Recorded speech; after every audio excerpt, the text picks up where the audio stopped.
And thanks to all of you for zooming in today to be part of this service in recognition of Black History Month. I have to take that off my screen, and I'm going to put myself on gallery so I can see all of you. And you may do the same if you don't want to see me for the next 15 or 20 minutes. I'm wondering what Black History Month means to you. I hope that the story this morning may have prompted you to think about this, and hopefully this talk will do the same.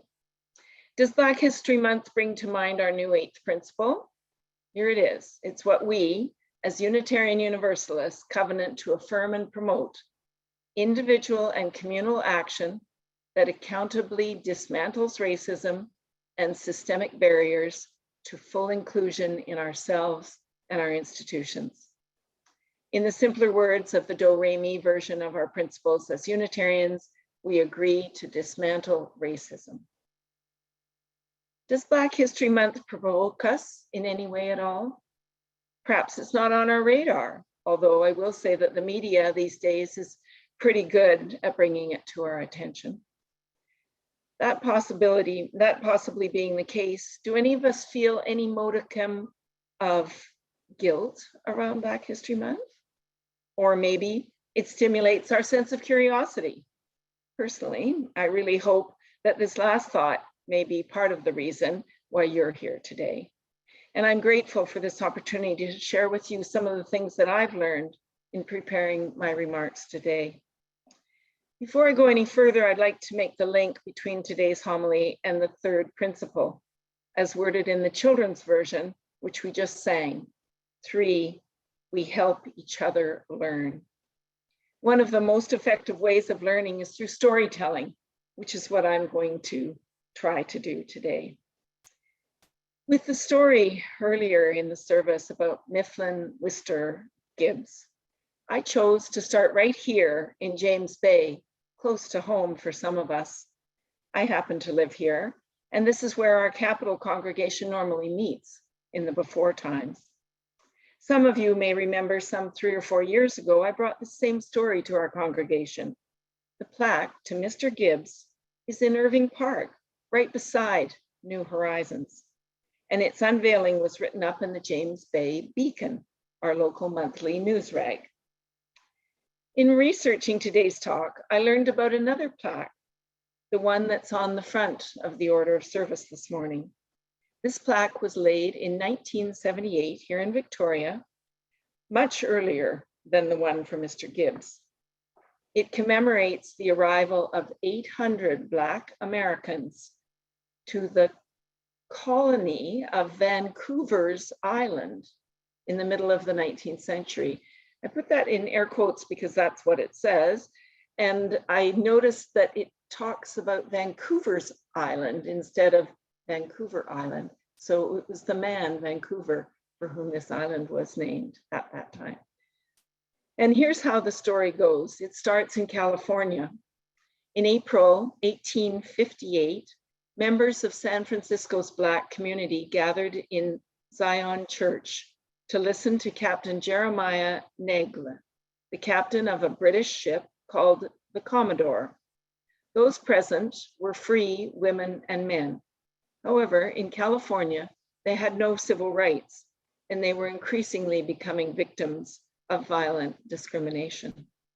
Having decided to move on, they were looking at several destinations, including Mexico and Panama. The ship's captain, Negle, had come with orders from none other than James Douglas, who was the governor of British Columbia at that time.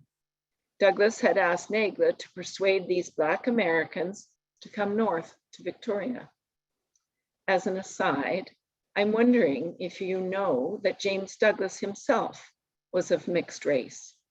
This is the person after whom the 14 Douglas treaties with our Indigenous people were named. I didn't know this about James Douglas. But back to the church in San Francisco. Apparently the audience listened attentively, examined the maps Douglas had brought, or had sent, I guess, and asked many questions. Before the meeting ended, it was decided to send a commission of 35 members back with Nagla aboard the Commodore to have a look at Victoria. News came back that land was cheap and that Blacks in British Columbia had the same rights as white citizens. And so 800 Black Americans packed up and headed north. It's my understanding that Mr. Gibbs, who was featured in the story this morning, was part of this group. I wonder how many of you here today are familiar with these stories. For those of you who are, have you had a chance to share them with others? Do you know if your children and grandchildren have heard these stories at school? As Ashley Moliere, the producer of the story about Mr. Gibbs, and a person of color herself, told us she didn't hear the story when she went to school in BC. I wonder why that is. Today, perhaps we are more fortunate. There are opportunities to learn these stories in public places, such as plaques in parks, for example. Another such venue is the Royal BC Museum here in Victoria. Although the story there is not a main exhibit, instead, it's almost like a hidden treasure sequestered in the big open space where there's a refreshment kiosk. For those of you in Victoria, perhaps you can picture where I mean. This learning opportunity at the museum is entitled Hope Meets Action, Echoes Through the Black Continuum. This heading is followed by the question, and I quote, how can we better understand the experiences and contributions of Black British Columbians to correct historical erasure? I'd like you to think about that term, historical erasure. You think that is what has happened? Had we even thought about that possibility? Perhaps not. Did it matter to us? Does it now? The BC Black Awareness Society worked in partnership with the museum to produce Hope Meets Action. Here's a quote from a Black perspective and found on the museum's website.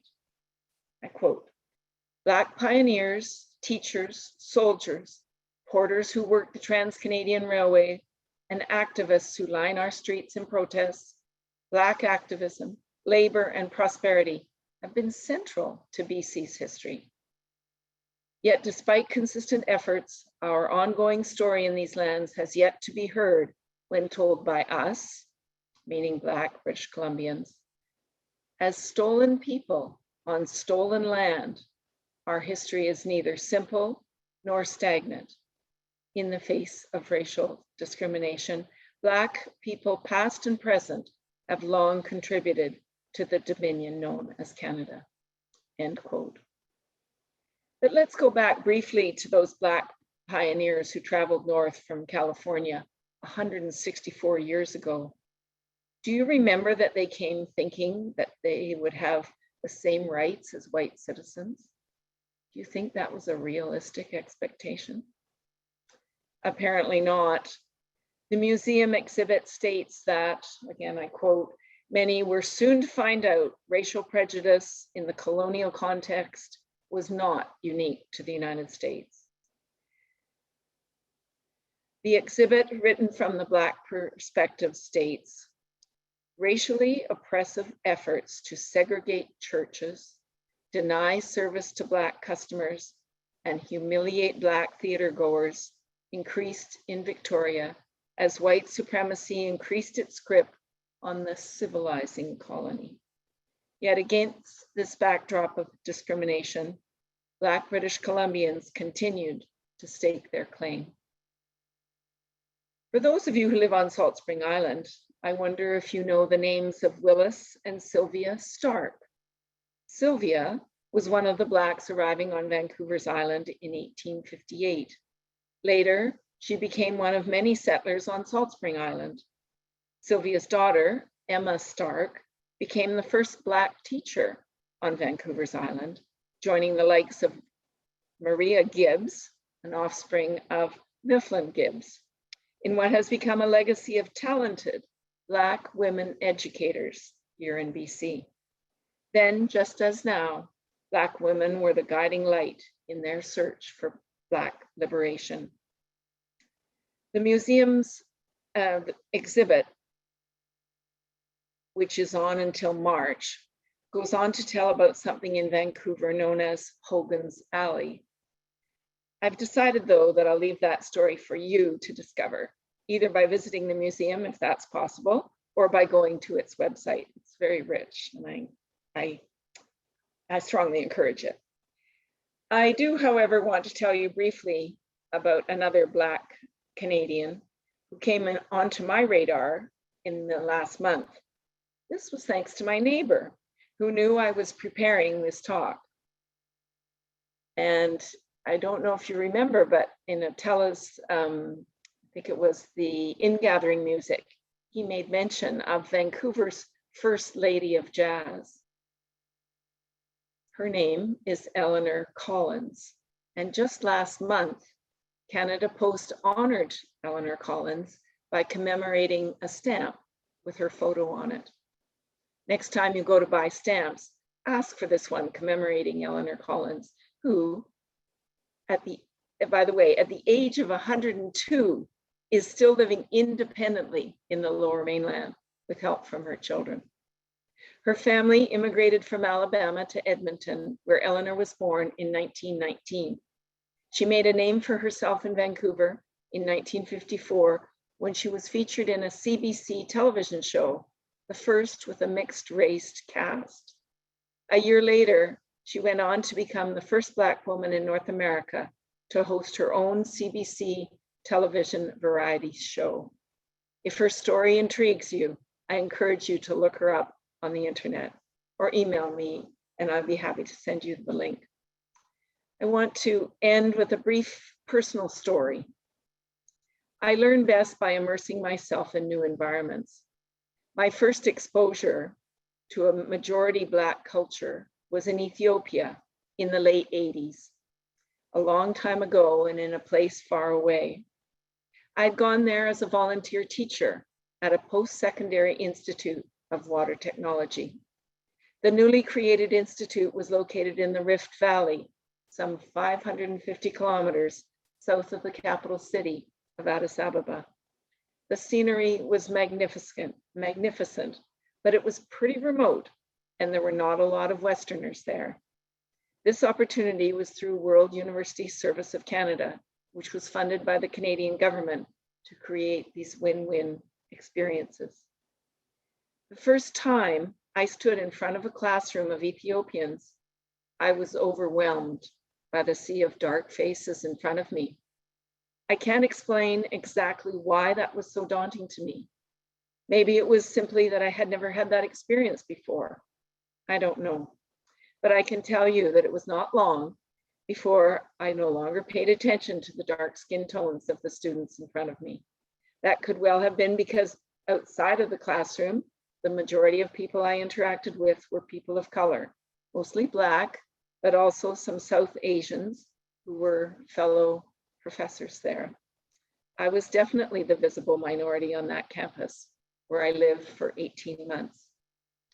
Those one-on-one experiences or interactions certainly changed any preconceived notions I might have had. When you get to know people well like that, that's who they are first and foremost. They're simply people. They become your friends. Their skin color is a minor feature of who they are to you. This is not to negate what the color of their skin has to do with how they interact in the world. I will mention, though, that it is different when that is the majority skin tone, as is the case in Ethiopia. But even in that country, where there are some 75 language groups among 115 million inhabitants, there's discrimination based on skin tones. The further south you go in the country, the darker the people. Those who are lighter brown in the north look down on their dark-skinned country people in the south. At least that was the case in 1988, but I can't imagine that it has changed much. But back to Black History Month, it's my theory that as we learn about other cultures, we enrich our own lives. We expand our awareness and understanding about other people who may look different from us. It it equips us to treat people equally, while at the same time recognizing our varied perspectives on the world. I've attempted to share with you a few details of some Black British Columbians. In the video, there was Mifflin Wister Gibbs, the first Black politician in BC. Next, we learned that about 800 Black Americans settled here in the mid-1800s at the invitation of none other than James Douglas. The Royal BC Museum tells us about the challenges early Black settlers faced here. Sylvia and Emma Stark were Black women who made a difference to education on Salt Spring and Vancouver Islands. And then there's the 102-year-old Black jazz diva, Eleanor Collins in Vancouver. She still has the power to this day to remind us of her contribution to music here on the west coast of BC. That's a wrap up of the stories I've shared, but I've also asked you questions throughout this talk, and so I look forward to our discussion during the forum. Thank you for your attention.